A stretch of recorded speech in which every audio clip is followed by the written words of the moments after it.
Semuanya bermula pada suatu ketika pada Minggu dini hari 28 Oktober 2018. Suasana desa Wailekut mendadak gempar ketika ketukan keras di pintu itu membangunkan seorang bapak desa atau Pak RT yang bernama Bapak Abdul. Ketukan keras yang terdengar hingga kamar itu membangunkan Pak Abdul yang kemudian terbangun. Dan saat pintu dibuka, Pak Abdul mendapati dua wanita yang terlihat panik dan menangis. Mereka adalah Nolalat Bual dan Irma Saleki. Pak Abdul yang merasa aneh dengan kedatangan kedua wanita di tengah malam itu membuatnya kemudian bertanya kepada keduanya. Dan betapa kaget Pak Abdul ketika Nola menjawab pertanyaan yang diajukan dengan ia katakan, "Tolong kami Pak, ada noda merah yang tercecer di rumah kami." Mendengar kabar buruk yang diucapkan itu, Pak Abdul kemudian mempersilahkan keduanya untuk masuk ke dalam rumahnya, mengunci pintu dari dalam. Sementara Pak Abdul segera bergegas pergi menuju rumah sekretaris desa, namanya Pak Hasan. Singkatnya, setelah tersampaikan kabar itu, Pak Abdul dan Pak Hasan kemudian berjalan menuju rumah yang dimaksud oleh kedua wanita di malam itu. Rumahnya berlokasi di desa Wailekut, kecamatan Waisama, Buru Selatan, Maluku. Namun melihat kondisi rumah yang gelap dan mencurigakan, mereka nggak berani masuk. Mereka memilih menghubungi kantor Polsek Waisama dan memastikan aparat datang sebelum menyentuh apapun yang ada di dalam rumah itu. Tak lama setelah banyak juga warga yang terbangun musabab kepanikan yang terjadi di tengah malam itu, petugas dari Polres Waisama akhirnya tiba di lokasi dan segera memeriksa lokasi yang diduga telah terjadi sebuah peristiwa penghilangan itu. Petugas yang juga dibantu oleh warga kemudian merangsak masuk ke dalam rumah itu. Dan betapa hati mereka mencelos ketika mereka baru saja melihat sebuah pemandangan yang sungguh membuat mereka terdiam dan mematung beberapa saat. Ya, kala itu mereka melihat betapa pemilik rumah yang bernama Alim Nurlatu 63 tahun ditemukan terbaring di atas tikar, terdiam, tak bernyawa dan noda merah tergenang di sekitar tubuhnya. Dan yang semakin membuatnya ngeri, Alim Nurlatu ditemukan tak utuh, bagian atas tubuhnya hilang entah kemana. Para saksi yang menyaksikan langsung kejadian penemuan itu langsung riuh dibuatnya. Terlebih saat salah seorang warga melihat cacaran noda merah itu berjejak hingga ke sebuah sekolah yang berada di belakang rumah yang menjadi TKP. Ya, sosok yang menjadi korban dalam kisah kasus nyata yang pernah terjadi di Pulau Buru tahun 2018 ini adalah Alim Nurlatu. Seperti yang saya kutip dari sebuah sumber yang berhasil saya himpun, dikatakan bahwa Alim merupakan petani asal desa Wailekut, kecamatan Waisama, Buru Selatan. Dan dua orang wanita yang saya sebut di awal cerita yang bernama Nola dan Irma merupakan istri-istri dari Alim yang juga merupakan saksi terbongkarnya kasus yang menghebohkan warga pada saat itu. Dan lalu, apa yang sebetulnya terjadi dan bagaimana kisah ini selengkapnya? Jadi, begini. Alim Nurlatu adalah sosok pria yang menjalani hidup dengan beban yang tak mudah. Ia diketahui memiliki dua orang istri yang tinggal bersama dalam satu rumah. Satu di antaranya bernama Irma Saleki 30 tahun dan yang lainnya bernama Nolalat Bual 33 tahun. Kehidupannya tak bisa dilepaskan dari kenyataannya bahwa ia memilih hidup untuk berpoligami dan memilih berbagi rumah serta ruang lingkup keluarga dengan dua pasangannya. Tidak saya dapatkan informasi berapa jumlah anak yang mereka miliki pada saat itu. Dalam keseharian yang telah saya sebutkan sebelumnya, Alim tinggal di desa Wailekut, kecamatan Waisama, Buru Selatan, Maluku. Rumahnya berada tak jauh dari sekolah MTS Wailekut yang juga tak jauh dari rumah Pak Sekdes. Rumah itu bukan sekedar menjadi tempatnya pulang, berteduh dan menjalani hidup bersama dengan kedua orang istrinya. Namun lebih lanjut, bangunan sederhana itu merupakan hidupnya, tenaganya yang telah ia himpun bertahun-tahun lamanya. Dikatakan Ali merupakan seorang petani yang dinilai memiliki sifat yang terbuka. Di mata orang-orang sekitar rumahnya, Alim adalah kepala rumah tangga yang punya tugas banyak, menyambung hidup, menjaga keharmonisan rumah tangga dengan hadirnya dua orang istri dalam satu atap yang sama. Meski begitu, dari keterangan yang pernah tersampaikan, Alim telah lama menghadapi sebuah masalah besar dalam hidupnya. Hal itu adalah istri keduanya yang bernama Nola dikatakan menjalin hubungan diam-diam dengan seorang pria. Dan Nola takut jika rahasianya terbongkar. Maka jalan untuk berselingkuh dengan diam-diam adalah jalan ninja terbaik bagi Nola. Pria idaman lain itu adalah orang ini. Namanya Siliwai Nurlatu alias Juna 33 tahun.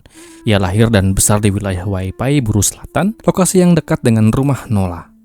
Pendidikan formal tidak ia jalani dan sejak muda dikatakan ia terbiasa hidup dengan mengandalkan tenaganya sendiri sebagai seorang petani kebun. Hidupnya sederhana dan cukup. Dikatakan lebih lanjut, Juna di tahun 2018 telah menikah dengan seorang wanita yang bernama Denti. Dan Denti adalah istri kedua Juna. Istri pertamanya bernama Janet. Tidak saya dapatkan informasi lebih jauh terkait Juna ini. Namun yang pasti pelan-pelan ia terlibat hubungan gelap dengan Nola Latpual, istri kedua dari Alim Nurlatu. Hubungan terlarang yang mereka rajut itu terbina dari sebuah ruang pergaulan lingkup desa yang tanpa mereka sadari pelan-pelan dari kegiatan itu tumbuhlah rasa cinta di hati mereka masing-masing. Dan tentu hubungan itu mereka jalani dengan diam-diam. Walau dari informasinya ada oknum warga yang tahu akan hubungan gelap itu, namun si warga menganggapnya sebagai rahasia umum saja. Hubungan gelap yang berjalan dalam gelap dan senyap itu pada titik tertentu. Skandal itu berubah menjadi sumber masalah yang akhirnya menyeret nama Juna dan Nola terlibat dalam sebuah perencanaan penghilangan yang mengguncang warga desa Walekut. Juna dan Nola baru menjalani hubungan terlarang itu selama 1 bulan lamanya. Meskipun Nola adalah istri kedua Alim, bagi Juna, Nola adalah tempat baginya untuk mencurahkan semua isi dalam hatinya yang penuh dengan tekanan. Sebaliknya Nola pun tahu bagaimana status pernikahan Juna yang mempunyai 2 orang istri. Ia tak berkeberatan selama Juna masih bisa membagi perhatiannya, kisah cintanya akan terus berlanjut.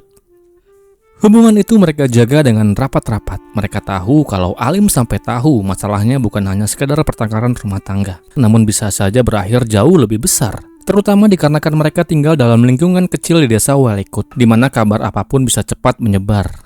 Dan tanpa mereka sadari, rasa takut itu lama-lama berubah menjadi tekanan. Tekanan bagi Nola dikarenakan hubungannya dengan Juna bisa terbongkar kapan saja. Dan tekanan bagi Juna dikarenakan hubungan itu membuatnya terus terikat dan takut menjadi pihak yang disalahkan kalau Alim sampai tahu. Dari informasi yang berhasil saya dapatkan, atas ketakutan-ketakutan itulah yang kemudian membuat mereka merencanakan untuk melakukan penghilangan nyawa terhadap Alim Nurlatu. Selain itu mereka juga menganggap Alim sebagai benteng besar yang menghalangi hubungan cinta gelap tanpa arah mereka. Pada Sabtu 27 Oktober 2018 menjadi awal dari rencana yang sudah mereka susun sejak 3 hari sebelumnya, tepatnya pada tanggal 24 Oktober. Di jam 2 siang waktu Indonesia Timur, Juna menelpon pacar gelapnya Nola Latpual. Dalam panggilan itu mereka kembali membicarakan rencana untuk menghilangkan si target, yaitu Alim Nurlatu. Tak lama setelah itu, selepas sambungan itu berakhir dan terjadi kata sepakat di antara sepasang gelap itu, Juna lalu mengambil sebilah sajam dari kamarnya. Aksinya sempat dilihat oleh kedua istri Juna, Denti dan Junet.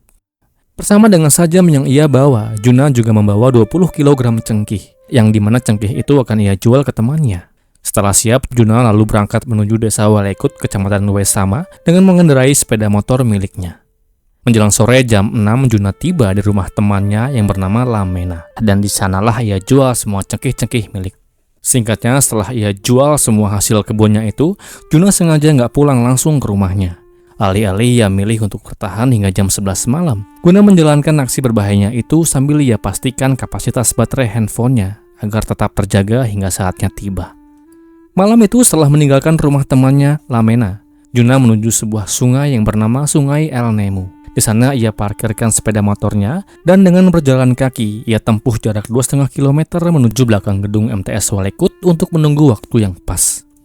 Di malam itu Nola dikatakan tidur bersama dengan Irma di dalam kamarnya, sedangkan Alim si suami tidur di dalam kamarnya di dekat dapur.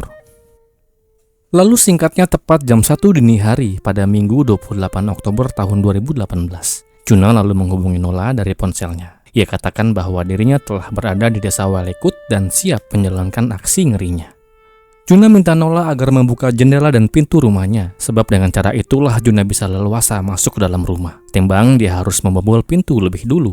Setelah pembicaraan di ponsel itu berakhir, Nola langsung bangun dan mulai satu persatu ia buka pengunci pintu dan jendela rumahnya. Lalu setelah rampung singkatnya, ia kasih kabar kepada Juna bahwa semuanya telah terbuka. Dan untuk lebih memantapkannya lagi, di jam 3 dini hari, Nola kembali menelpon Juna. Dan ia pastikan bahwa Alim si suami sudah benar-benar tidur dengan pulasnya. Kabar itu menjadi sinyal bagi Juna untuk segera bergerak dan beraksi. Juna berjalan pelan menuju rumah Alim. Malam itu tepat dugaannya, desa terasa lebih sepi dan lebih sunyi. Para warga tengah terjaga dalam mimpinya masing-masing.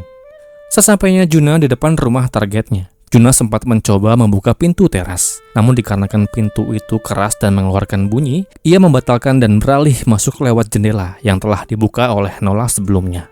Setelah masuk, ia meletakkan sarung sajam di kursi dekat jendela, lalu berjalan mengendap menuju kamar Alim yang hanya tertutupi oleh kain gorden itu. Begitu Juna berhasil masuk ke dalam kamarnya, pandangan Juna langsung tertuju pada Alim yang tengah tertidur di atas kasur tipis yang beralaskan tikar. Kala itu Alim tertidur mengenakan celana pendek dan sebuah baju panjang tidur melintang membelakangi arah datangnya Juna di tengah malam itu. Merasa bahwa itu adalah waktunya untuk beraksi. Tanpa banyak cakap dan tanpa menunggu lebih lama lagi, dengan sajam di tangan kanan, Juna kemudian ayunkan benda itu ke arah Alim 1 kali. Arahan keras penuh emosi itu lantas membuat bagian atas tubuh Alim terpisah. Setelah itu tak lama kemudian, Juna lalu membawa bagian yang terpisah itu dengan tangan kiri, lalu pergi meninggalkan rumah itu dan menghilang di tengah malam. Juna berlari menuju sekolah MTS. Di sana ia membungkus bagian itu dengan kemeja yang ia pakai, kemudian berjalan kembali menuju sungai El Nemo. Dan di sungai yang berjarak 2,5 km itulah Juna menyembunyikannya di dasar sungai sedalam 2 meter. Ia sangkutkan benda itu dengan batu dan selesai. Juna pulang ke rumahnya dengan rasa puas. Kasus ini bisa terungkap dengan ditemukannya tubuh Alim yang tak bernyawa di rumahnya pada Minggu 28 Oktober dengan kondisi yang menyedihkan. Warga yang kenal dengan sosok korban tak mau begitu saja menahan emosi saat tahu kerabatnya dihilangkan dengan cara yang paling menyedihkan.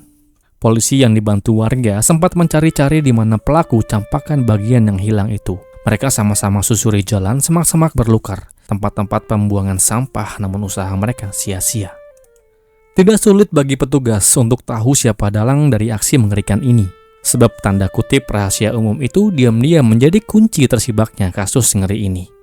Warga yang curiga dengan hubungan gelap yang dijalani oleh Nola langsung saja minta kepada Pak Kepala Desa dan polisi untuk memeriksa Nola dan memeriksa isi dalam ponselnya. Nola yang kala itu masih berada di rumah tetangganya sempat kaget ketika di siang itu ia dihampiri oleh warga dan polisi yang mendampinginya. Tanpa berlama, petugas memeriksa Nola dengan bertanya hubungannya dengan Juna dan adakah keterlibatannya dalam kasus ini. Nola nggak bisa berkutik ketika petugas melihat semua isi percakapannya dengan Juna di dalam ponselnya yang lupa ia hapus. Singkatnya, keduanya kemudian diamankan dan segera mengemban status sebagai tersangka. Di dalam persidangan yang kemudian digelar di Pengadilan Negeri Namlea, melalui majelis hakimnya, kemudian menjatuhkan vonis kepada Siliwai Nurlatu alias Juna dan Nola Latbual alias Nola masing-masing dengan hukuman 18 tahun penjara. Demikianlah kisah ini. Semoga akan terus ada pelajaran yang kita bisa ambil dari kisah ini.